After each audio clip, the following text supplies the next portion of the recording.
discuss naman natin ngayon guys ang linya ng pagkalugi. Ibig sabihin, pagkalugi, pagkawala lahat ng bagay na meron ka sa iba't ibang klaseng rason kapag meron kang ganitong line. Okay? So ito yung linya ng utak. Ang triangle kasi, kapag nagkaroon siya sa ibabaw, we call loss, pagkawala. No? And also the faith line, ibig sabihin, ito yung tumatakbong buhay at magiging kapalaran at haharapin mo. So, yung mga losses na sinasabi dito, marami. Ano?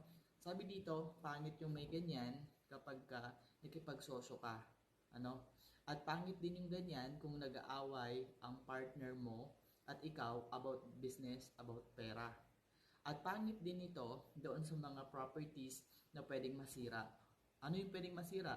Pwedeng nature or by accident. Kasi yung mga properties mo pwedeng bahay, sasakyan, pag-aari. So kapag tapat yan dyan, so pwede siyang masira. So yung pagkasira nito, pwedeng by accident, by nature, o ibang kaparaanan ng pagkakataon. Ang sabi pa dito, mga hindi nabayaran ng mga properties o pag-aari na pwedeng makuha, umadispatcha o mawala kapag meron din ganito. So make sure na dapat kayang bayaran.